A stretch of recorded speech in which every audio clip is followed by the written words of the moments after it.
In this video trailer, it's going to look at probably my second decent trading strategy. Very, very simple, but it works super well. Using time of day.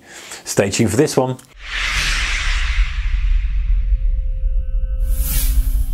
Hey guys, so a bit of a good title, right? Using time of day. How does that fit in with trading? Well, I'll show you, because this was actually a strategy that I kind of fell into a little bit. It was pretty basic, but it kind of worked. So the idea of this was trading FTSE. I was trading the FTSE 100 via a spread bet, and also some of the bigger FTSE 100 shares at the time. So we're talking some of the banks like Barclays Bank, we're talking Vodafone was a big one, HSBC, BP, these kind of things that were big kind of movers, Glaxo in the FTSE 100. So that was what I was looking at. And there was this kind of an anomaly. It wasn't really an anomaly because it happens now. I'm going to talk about, hang on to the end of the video, we'll talk about how perhaps you could use this now, and how actually I still kind of leverage on this a little bit from time to time. So there was a bit of an odd scenario where the FTSE would kind of chug along, and then at 3 o'clock, almost on the dot, 5 minutes either side, would start to rally.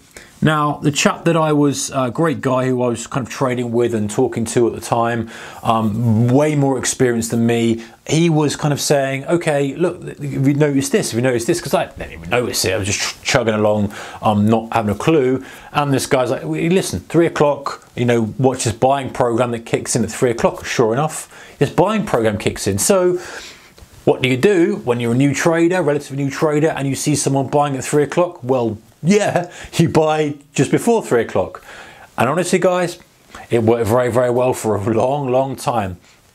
Risk management was non-existent, targets non-existent. I hadn't even got to that yet. You know, this was just pure kind of messing around. But at 3 o'clock, this is what happened. Almost always we had a buying program, almost every day. Very rarely it didn't happen. So of course, what do? Comes up to 3 o'clock, you buy a basket of shares, like you buy, and actually let me talk about this kind of phase two in a moment, but you buy FTSE futures, or you buy this or whatever, and then it'll kind of get a rally, and then as soon as it stopped, I'd take it out, because I was a kind of nervous early trader then. Early profits, I'd be snatching them. Whereas, you know, some of the more seasoned traders were riding that for a complete change of trend right into the 4:30 close. But one thing that kind of expanded on that slightly, if you like, was that after I recognized that, okay, there's buying pressure coming in at 3 o'clock, let me work out a strategy from that, rather than just being Mr. Simple and just chucking it along here, which was working well. And hindsight, maybe I should have just leveraged a lot of the stuff on there, very tight stop and gone. But actually, I remember why now. You used to get sometimes little kind of quivers to the downside before it went, and me being a little bit more nervous about things, that would kind of stop me out from time to time. So I kind of went a bit smaller, gave a bit more room, and then it became, you know, a little bit less valuable, but it was a profitable trade nevertheless. But anyway, iteration version number 2 was to say, right, out of my basket of say 10 shares that I'm watching across multiple sectors, which are the stronger shares? And then what I do is I would buy those shares in anticipation of this move. So let's say Glaxo was a stronger share, Vodafone was a stronger share, BP was the stronger share, whatever it was at the time back then, I would buy that, or buy a couple of them, and then being stronger, obviously they would be the ones that generally would lift up more. Because don't forget, guys, an index is made up of, with FTSE specifically, is 100 shares. So the reason that FTSE is going up is because the higher weighted shares, or the ones that are stronger as well, so a combination of the ones that are higher weighting and the stronger shares, are going up and are causing this to go up. So why not strip out everything and just go with the stronger shares? If the stronger shares have been pushing this FTSE around and they've got the higher weighting as well, so there's a couple of criteria there, then why not just trade those directly? And I kind of learned that was the better pathway to do it. Rather than trying to trade the actual FTSE itself, well, go with the stuff that's moving the FTSE, so you're not getting bogged down with all the stuff. Now, there's a little bit more expense with trading that, there were some pros and cons to doing that, but that worked well. That's kind of version 2 of saying, right, and it's very simple, guys. 3 o'clock is a buying program. We've seen this buying program very regularly. Why don't I just leave it on the fact that I assume it's going to be there and buy the stronger shares? Now, if they started going against me, I kind of came up with a strategy. Well, if it's 5 minutes against me, because it was generally wouldn't quiver down for more than 5 minutes. If it's kind of 5 minutes against me after that 5 minute pass period, so it was about 10 pass if I remember it right. I'm pretty sure it was right because we had a 5 minute window either way, other side that it used to kick in. So if it didn't go or it went against me, then I'll just cut it. So very rarely was I caught in a brutal downdraft, probably from time to time, and I just cut it probably out of fear back then, if I'm being brutally honest. But it worked well. It was a strategy, it was a system.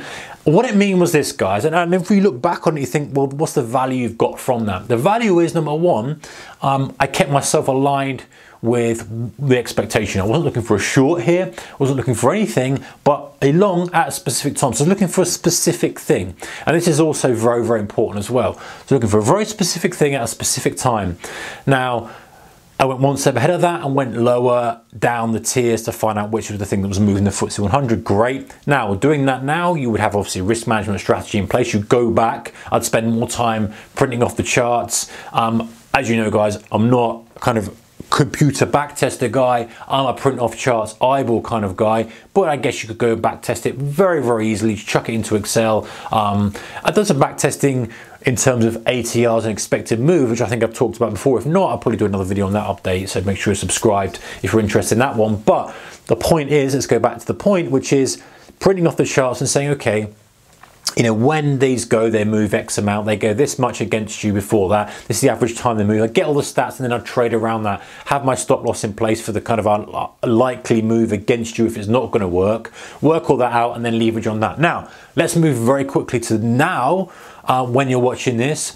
Undoubtedly, guys, there's probably something similar happening now. It goes on and off, and that lasted for a long, long time now. But there's times when we've had situations, we've had a noon balloon, it's called, where noon in East Coast time, trying to think where was that, East Coast time, would have a pop to the upside and then it would just drift off. So you could look to stretch your trend right up, or you could look to go short on that. We'd also get things like 3:30 buying programs or 3:15 buying programs, again, Eastern time, all this kind of stuff. The best way to do it is just to literally print off your SPY chart, print off your Dow chart, your DAX chart, your FTSE chart, whatever it is, print off 30 of them, sit down and look at them. Now that's the way I would probably do it. Now more of you guys, if you used to writing algorithms and stuff, could probably have an algo that would find it. But I just like to look at it because it's very obvious sometimes, especially when you're printing off the charts with your kind of dotted lines in your grids, as you know that you can do with your chart setups. It's very obvious to see, well, actually, I can see that at that point in time very often we get a down move or we get an up move. Is it a tradable idea? Let me jot it down, let me see, jot down everything I'm observing and then see if I can come up with a strategy from that. The point is, some people belittle it and say, well, there's no real strategy, they're not using anything.